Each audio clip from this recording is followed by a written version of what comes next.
आज शुरू करते हैं शेरघाटी विधानसभा से। शेरघाटी विधानसभा जो गया में है और इस विधानसभा की अपनी खासियत है। फिलहाल ये जो गया वाला इलाका है ये माना जाता है कि माझी का इस इलाके में या शेरघाटी में कहे तो वर्चस्व रहा है, लेकिन क्या ऐसा रहा है? क्योंकि 2020 में आरजेडी ने यहां से जीत दर्ज की है, तो अब इस सीट का मिजाज आने वाले दिनों में कैसा रहेगा और पिछला मिजाज या पिछला इतिहास इस सीट का क्या रहा है, उस पर भी चर्चा करेंगे। रंजन जी, अगर शेरघाटी को स्कैन करते हैं, आरजेडी ने तो जीत हासिल की, लेकिन इसका मिजाज क्या रहा है? क्या यहां से राजद जीतता रहा है या फिर हम का वर्चस्व नजर आया है कहीं? देखिए, जब आप शेरघाटी की बात करती हैं तो मतलब होता है शेरों की घाटी। और जो शेरघाटी है उसका आप इतिहास कह लीजिए, वो बहुत समृद्ध रहा है। और जहां तक राजनीतिक इतिहास की अगर हम बात करें तो 1957 में शेरघाटी में पहला चुनाव हुआ था और उसके बाद जो है 1957 में चुनाव हुआ, 62 में हुआ, 67, 69, 72। उसके बाद 77 से शेरघाटी विधानसभा क्षेत्र जो है वो विलोपित कर दिया गया और इसे बोधगया विधानसभा क्षेत्र का हिस्सा बना दिया गया। उसके बाद ये चीज़ें चलती रहीं और उसके बाद एक लंबे इंतजार के बाद जब नया परिसीमन हुआ 2008-9 में, तब जाकर शेरघाटी को पुनर्गठित किया गया एक विधानसभा क्षेत्र के रूप में और फिर 2010 में जो है यहाँ पर चुनाव हुए। अब इसका दो फेज हो गया, एक जो 1957 से 1972 तक चला। उस दौरान जो है आपको कांग्रेस का दबदबा दिखेगा, लेकिन जब अब ये दोबारा शुरू हुआ यहाँ पर विधानसभा का चुनाव 2010 से, तब आप देखते हैं कि जो दो सोशलिस्ट पार्टियां हैं, जो दो सामाजिक न्याय का नारा बुलंद करने वाली दो पार्टियां हैं, उनके बीच ही यहां पर मुकाबला होते हुए दिखा है, जिसमें सफलता दोनों तरफ मिली है, एक को 2 बार, एक को 1 बार।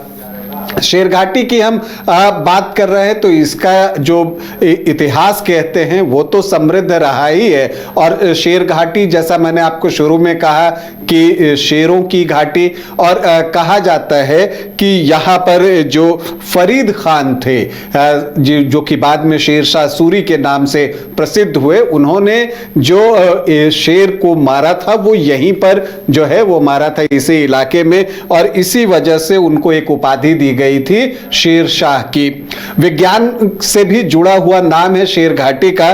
25 अगस्त 1865 को शेरघाटी में जो है एक उल्का पिंड गिरा था मंगल ग्रह से, और अब हालांकि वो जो उल्का पिंड है वो आपको लंदन म्यूजियम में है, लंदन संग्रहालय में है, और उसका नाम जो है शेरगोट्टी मेटियोराइट है। और अगर आप वहां से देखें तो एक वहां से भी इतिहास जो है इसका दिखता है, लेकिन राजनीतिक इतिहास भी इसका जो है वो दिलचस्प रहा है।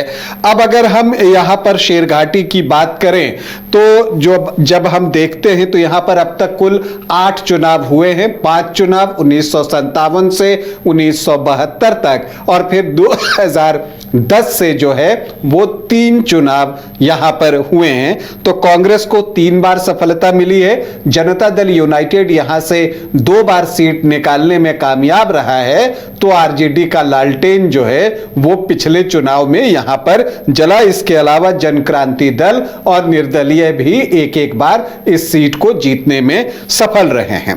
अब हम आखिरी 3 चुनाव की बात कर लेते हैं। जब नए परिसीमन के अनुसार यहां पर 2010 में चुनाव हुआ, तो 2010 में जब चुनाव हुआ तो जेडीयू से प्रत्याशी उतरे विनोद प्रसाद यादव।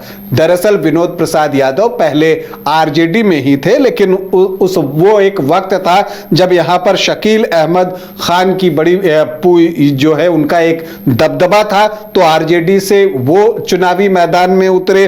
विनोद प्रसाद यादव जेडीयू से चले गए। इसके अलावा अगर आप देखें तो सुषमा देवी निर्दलीय चुनाव लड़ रही थी, और इसके अलावा सुरेंद्र कुमार सुमन भी यहां पर चुनाव लड़ रहे थे। जब आप शेरघाटी में चुनावों के आंकड़ों को देखते हैं और आकलन करते हैं तो आपको दिखेगा यहां पर जो है आमतौर पर मल्टी कॉर्नर फाइट या ट्रायंगुलर फाइट ही देखने को मिली है।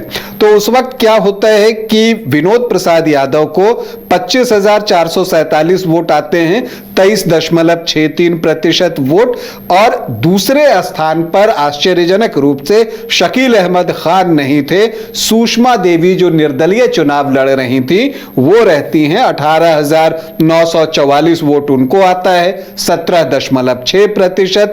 तीसरे स्थान पर शकील अहमद खान आरजेडी प्रत्याशी, उनको 18,623 वोट, मतलब 17.3% वोट। और चौथे स्थान पर सुरेंद्र कुमार सुमन जो कि निर्दलीय थे, उनको भी 15,000 से कुछ ज्यादा वोट आए, मतलब लगभग 14% वोट। तो वोटों का बंटवारा हुआ, एक चतुष्कोणीय मुकाबला था। और यहां पर आप देखिएगा कि सिर्फ 23.63%, मतलब 25% से भी कम वोट लाकर विनोद प्रसाद यादव यहां से चुनाव जीत जाते हैं 6,503 वोट से।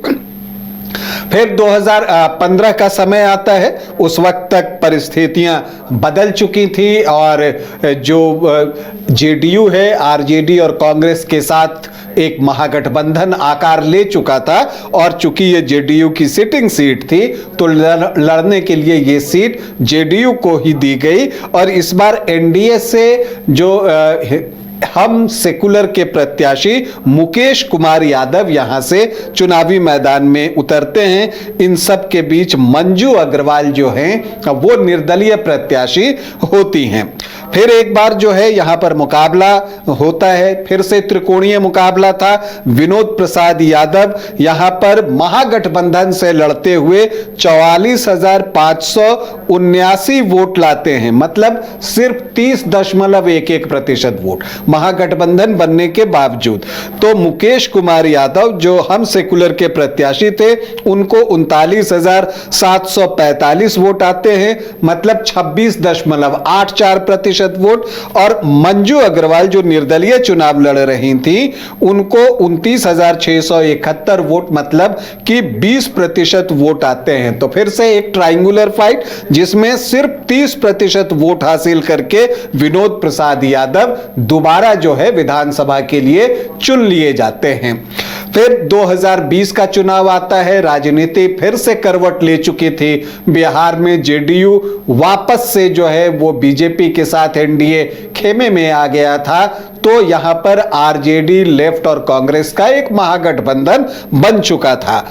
लेकिन जो 2020 के चुनाव में कुछ चीजें देखने को मिली थी, वो चीज यहां भी देखने को मिली। जेडीयू का प्रत्याशी तो सामने एलजेपी ने भी अपना एक दमदार प्रत्याशी यहां पर उतार दिया, और उसी जाति से उतारा जिस जाति की संख्या यहां ज्यादा है और जिस जाति से जेडीयू अपना उम्मीदवार जो है वो देता है। विनोद प्रसाद यादव यहां पर फिर से तीसरी बार चुनाव लड़ने के लिए मैदान में उतरे, 45,114 वोट आए।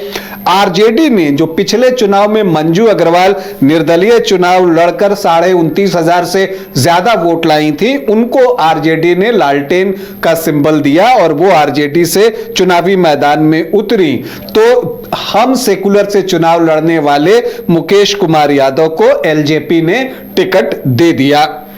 लेकिन इन सब के बीच एआईएमआईएम की भी एंट्री होती है, और एआईएमआईएम जो है मसरूर आलम को चुनावी मैदान में उतारता है। और जैसा कि इसका स्वभाव है, फिर से कोई आमने सामने की लड़ाई नहीं थी, फिर से मुकाबला मल्टी कॉर्नर हुआ।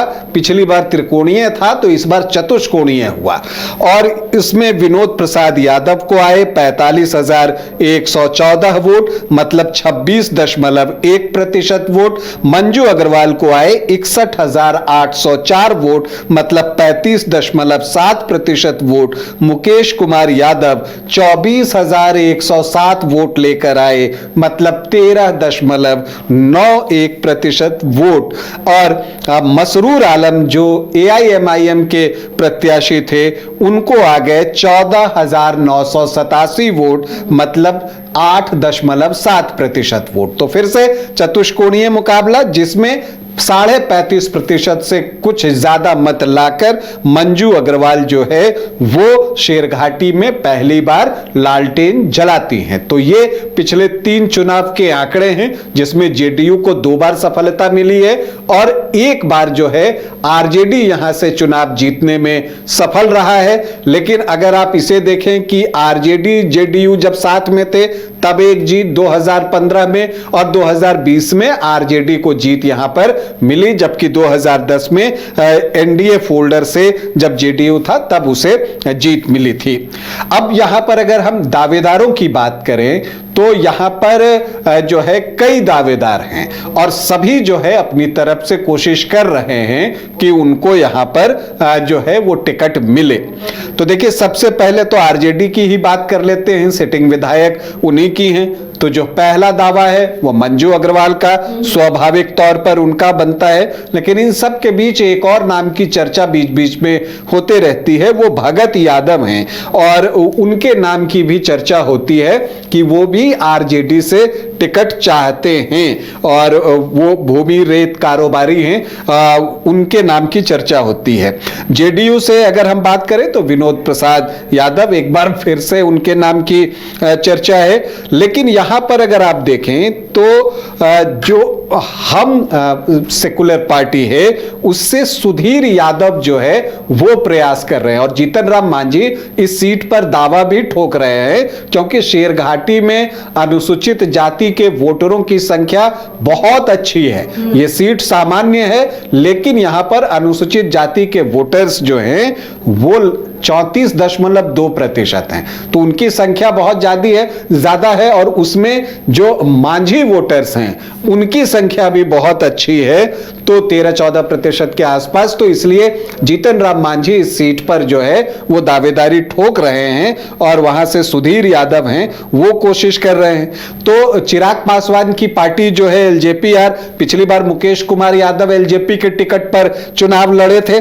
और अच्छा चुनाव लड़े थे, 14% के आसपास उनको वोट आए थे। अभी प्रदेश महासचिव हैं एलजेपीआर के, तो उनका भी दावा यहां पर बनता है अपने प्रदर्शन के आधार पर और पिछले 2 चुनाव में उनका जैसा प्रदर्शन रहा है तो वो भी कोशिश कर रहे हैं। एक सीताराम यादव हैं, वो भी चुनाव लड़ना चाहते हैं, शायद पीके की पार्टी से चुनाव लड़े, जनसुराज से। इसके अलावा बीजेपी से संतोष गुप्ता हैं, वो भी दावा ठोक रहे हैं कि काफी दिनों से हम पार्टी में हैं और हमें जो है अवसर मिलना चाहिए। तो दावेदारों की कमी नहीं है और देखना है कि आखिर टिकट जो है शेरघाटी में किसको मिलता है, उस पर बहुत कुछ निर्भर करेगा। जातीय समीकरण पर भी पार्टियों की नजर होगी कि वो किसे और कैसे साथ पाएंगे उसे। यह बहुत दिलचस्प जातीय समीकरण है। जैसा मैंने आपको कहा कि सामान्य सीट है, लेकिन एससी वोटर्स जो हैं वो 34.2% है, तो एक बड़ा हिस्सा जो है अनुसूचित जाति के वोटर्स का है। लेकिन ऐसा नहीं है कि अनुसूचित जाति के जो वोटर्स हैं वो एक तरफा किसी को वोट करते हैं, वो अलग अलग ब्लॉक में बटे हुए हैं। जो पासवान वोटर्स हैं उनकी पसंद एक अलग तरह की है, जो आपको मांझी वोटर्स हैं वो एक तरफ हैं और इसके अलावा रविदास हैं वो अपनी तरह से वोटिंग करते हैं। तो ये चंक जो है वो तीनों में वो आपको जो 2 मुख्य दल होते हैं उनके बीच भी बंटता है और यहां पर चूंकि कई बार मल्टी कॉर्नर फाइट होती है तो उधर भी जाता है, तो ये एक चीज दिखती है यहां पर। इसके अलावा अगर हम देखें जो मुस्लिम वोटर्स हैं उनकी संख्या भी अच्छी है, 14.5%। यही वजह है कि 2020 में एआईएमआईएम ने यहां से प्रत्याशी दिया था और आपको बताऊं कि 1957 और 1962 में जो यहां के पहले विधायक थे वो शाहजहां मोहम्मद ही थे कांग्रेस से, और इसके अलावा फिर 1967 में मुश्ताक अली खान जो है वो यहां से जन क्रांति दल से जीते थे। तो जो पहले 3 परिणाम थे वहां मुस्लिम विधायक ही चुने गए थे शेरघाटी से। तो यहां पर जो मुस्लिम वोटर्स हैं उनकी संख्या अच्छी है, 14.5%, और यादव सबसे ज्यादा है। आप कह सकते हैं कि यादव बहुल इलाका है, 20.5 से 22.5% के आसपास जो है वो यादव वोटर्स हैं। तो एमवाई का चंक ही 35 से 37% का पहुंचता है, लेकिन एमओआई यहां उस तरह से काम नहीं करता। क्यों काम नहीं करता? क्योंकि जेडीयू से प्रत्याशी विनोद प्रसाद यादव रहते हैं, तो एक बड़ा हिस्सा जो है उनकी तरफ भी चल जाता है। उनसे कुछ बचता है तो एक तरफ मुकेश कुमार यादव पिछला 2 चुनाव लड़ रहे हैं, तो उधर भी चला जाता है। तो इसलिए आप देखिएगा कि अगर आप देखिए 35-37% का अगर आंकड़ा एमओआई का पहुंचता है, तो जब आरजेडी चुनाव जीता भी है तब भी उसे 35.7% ही वोट आए हैं। तो इसका मतलब है कि यादव वोट में इधर उधर जो है वो वोट जा रहे हैं। हालांकि पिछली बार मसरूर आलम जो हैं वो भी 8.5% से ज्यादा वोट लेकर आ गए थे एआईएमआईएम के प्रत्याशी। यहां पर अगर हम सामान्य जाति की बात करें तो उनकी संख्या उतनी ज्यादा नहीं है, 3.5 से 4% के आसपास राजपूत हैं, इतने ही भूमिहार भी हैं, ब्राह्मण 1.5 से 2% के बीच हैं, तो 9 से 11% आप कह लीजिए तो सामान्य जाति के वोटर्स हैं। कोयरी कुर्मी 6 से 6.5% के आसपास, और वैश्य जो हैं वो 4.5 से 5% के आसपास। तो आरजेडी ने जो पिछली बार अपनी रणनीति जो है इस तरह से बदली थी कि चूंकि यादव कैंडिडेट एनडीए से रहता है तो वो इनकी वोट में सेंधमारी करता है, तो उन्होंने मंजू अग्रवाल को, जो वैश्य वोटर्स हैं, उनको अपनी तरफ आकर्षित किया था, और इस योजना जो उन्होंने रणनीति बनाई थी उसमें सफल भी रहे थे। तो अब देखना है कि इस बार क्या कुछ होता है, क्योंकि यहां पर परंपरागत वोटर्स को जोड़कर आप किसी निष्कर्ष पर नहीं पहुंच सकते, लेकिन यहां पर सोशल इंजीनियरिंग बहुत जो है वो जरूरी है। और जो 2 पार्टियां सोशल जस्टिस की सबसे ज्यादा बात करती हैं, आरजेडी जेडीयू, उन दोनों के बीच मुकाबला होता है, तो जो बेहतर सोशल इंजीनियरिंग यहां पर कर लिया शेरघाटी में, जीत उसी की होगी, बाजी उसी के हाथ लगेगी। तो चलिए, शेरघाटी का शेर कौन होगा इस पर हमारी नजर बनी हुई है, और यहाँ का बेहद दिलचस्प मुकाबला रहेगा। कौन कौन कैंडिडेट हो सकते हैं वो जैसे जैसे खुलासा होता जाएगा आपके सामने हम लाते जाएंगे वो तस्वीरें। मालिक पैदा नहीं हुए तो क्या बन तो सकते हैं। मालिक वो होता है जो चाहे कुछ भी हो जाए हर सिचुएशन में अपनों को सेफ रखता है। वैसे ही बाल मुकुंद टीएमटी आपके घर को हमेशा सेफ और भूकंप से सिक्योर रखेगा। मालिक की तरह ही बाल मुकुंद टीएमटी में है दम, इसलिए यह है नंबर 1। और देखिए हमारे फिल्म मालिक 11 जुलाई से अपने नजदीकी सिनेमाघरों में।